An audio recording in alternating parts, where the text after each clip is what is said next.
Move back into the remaining open agenda and item 11, the Major Facilities Project Closeout Report on the Lancaster Park Stadium deconstruction.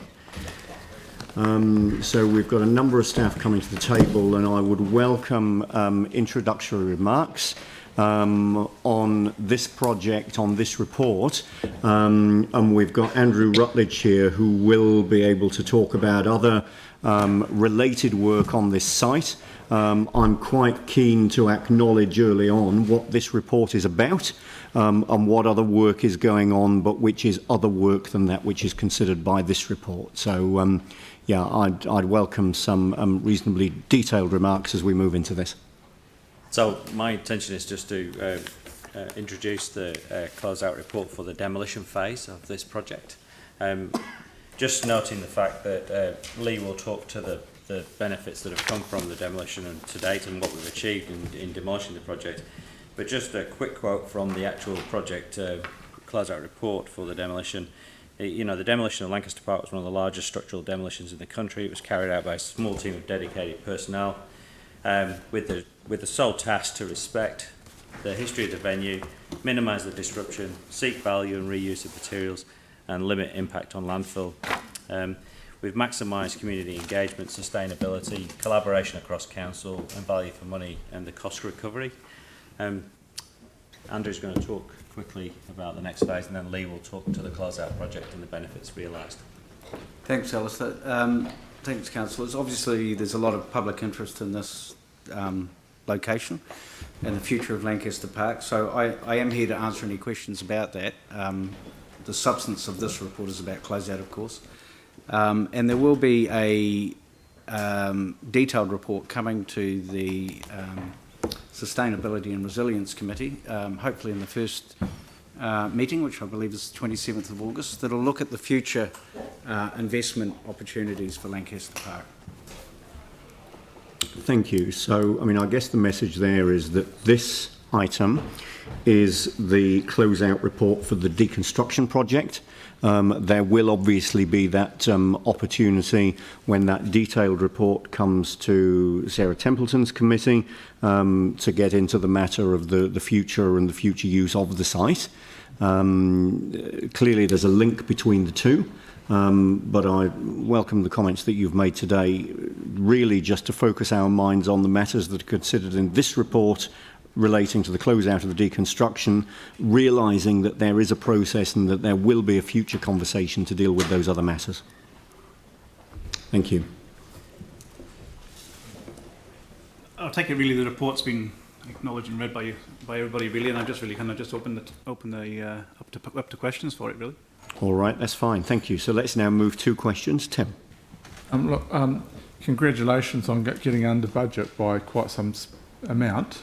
I guess with my V-Base director's hat on and councillor hat on, the money was for demolition. Is there any chance of any money going back to V-Base, or is it going to?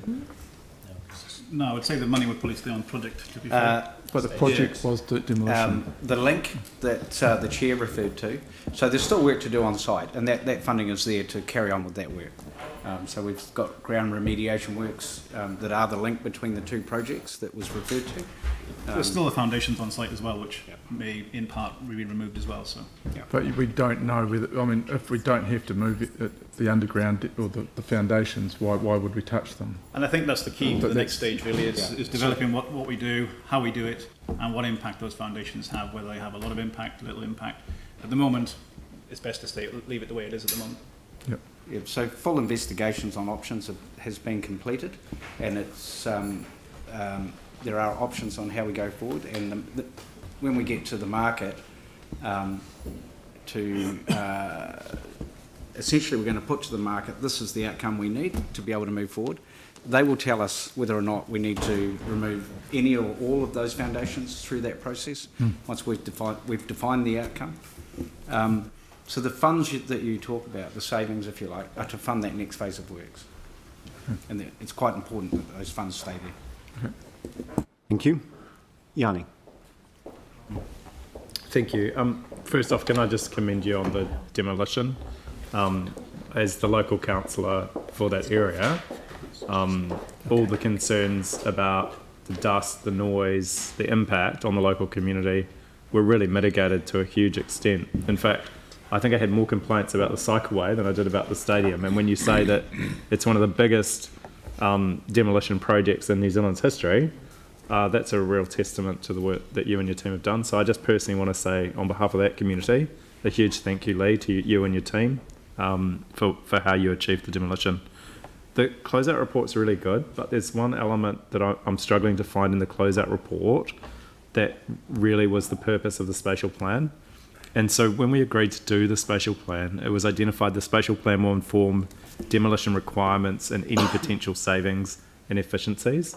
But I can't see in the closeout report where reference to the spatial plan achieving or not achieving those efficiencies and savings is described. So is there any understanding that we can get around that specific? Yeah, I think the spatial plan definitely gives us a steer. And what the spatial plan did do is reinforce that taking the demolition to this stage was the right thing to do.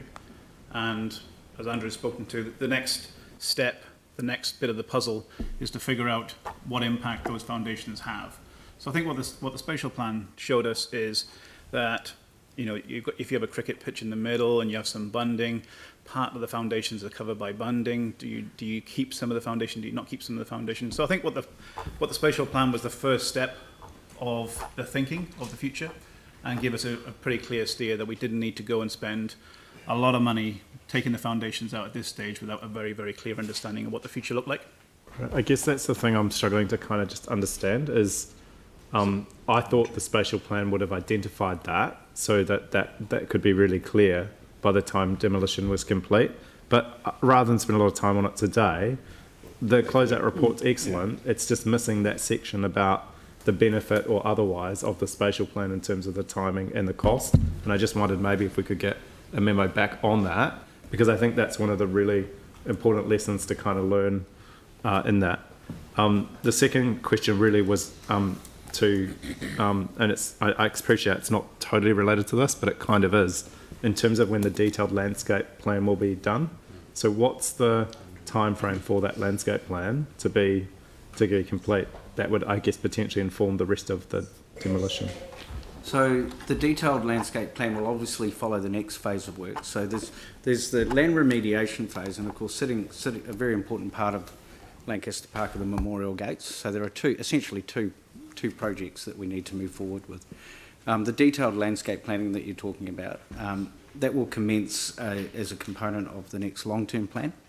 So in terms of synergy with the next phase of works, the detailed landscape plan will be able to commence approximately 6 months prior to the next phase of works being completed.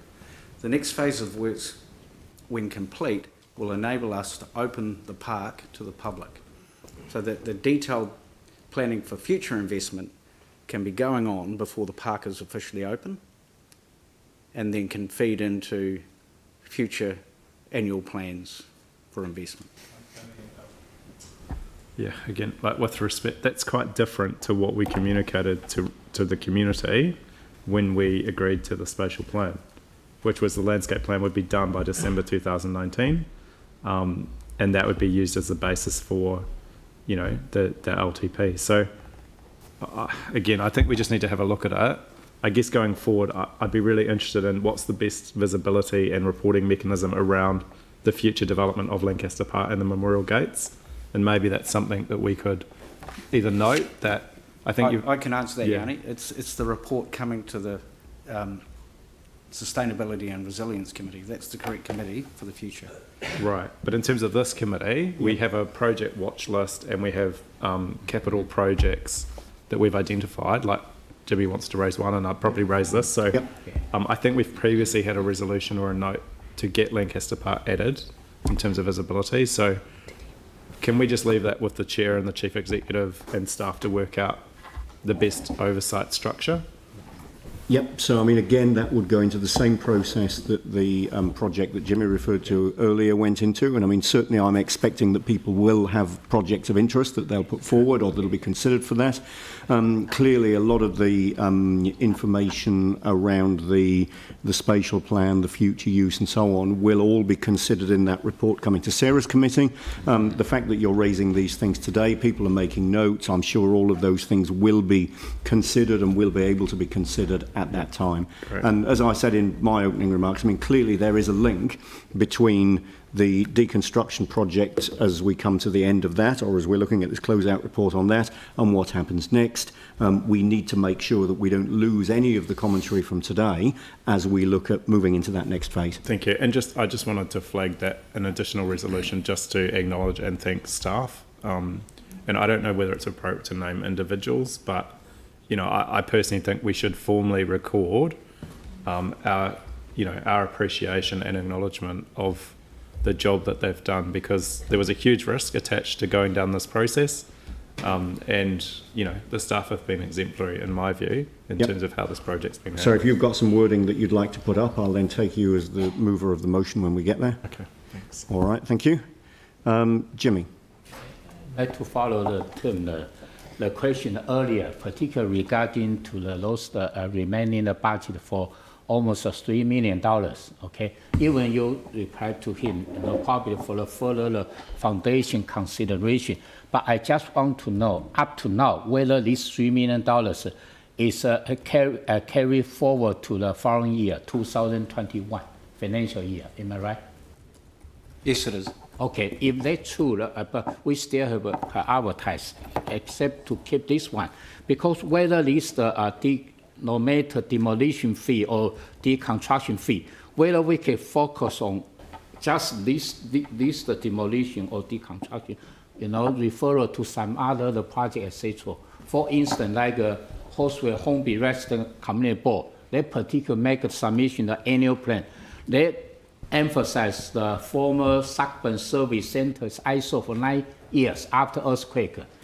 At moment, the staff didn't put any the budget on there. All right, so people only make a bigger complaint. So this one, what is the process can consider this demolition? I think we heard earlier that any yes. surplus budget, it needs to be applied to the future of this project. And I mean, certainly any consideration about applying funds to any other project would need to come into the annual plan discussions, not on a discussion of the closeout of the Lancaster Park deconstruction. But maybe staff would like to confirm my understanding of what we heard about 10 minutes ago.